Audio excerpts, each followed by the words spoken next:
আগের বারে তো দেখিয়েছিল যে মাছ ধরার পর্ব চলছিল, এবার শীতকালের জন্য মাছ না ধরতে পেরে শেষে জলে ঝাপাঝাপি করছিল ছেলেপুলেগুলো।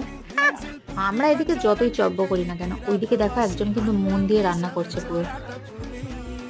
দেখো পাগল মানুষরা অনেক কিছু করতে পারে, দিনের বেলায় বাজি ফাটাচ্ছে। তখন 3টে বাজে আর আমাদের রান্না এখনো কমপ্লিট হয়নি, এখন অনেকটাই বাকি, তাই জন্য আমরা একটুখানি পকোড়া খাচ্ছিলাম। না, আমাকে দেখলেই বোঝা যায় মানুষকে কত কিছু সহ্য করতে হয়। অবশেষে সন্ধ্যে 5টার সময় আমাদের রান্না বান্না কমপ্লিট। সন্ধে বলারও কারণ আছে, পিকনিকটা হয়েছিল কিন্তু জানুয়ারির একদম ফার্স্টের দিকে, তখন কিন্তু 5টায় সন্ধে হয়ে যেত। তো আজকের মেনুতে আমাদের ছিল fried rice, chilli chicken, chilli paneer আর চিংড়ির ঝাল, আর তার সাথে স্যালাড। তারপরে আমরা খাওয়া দাওয়া শুরু করে দিলাম, আর অবভিয়াসলি সন্ধে হয়ে গিয়েছিল। দেন আমরা খাওয়া দাওয়া সেরে আজকের মতো বাড়ি ফিরে এলাম। বাই।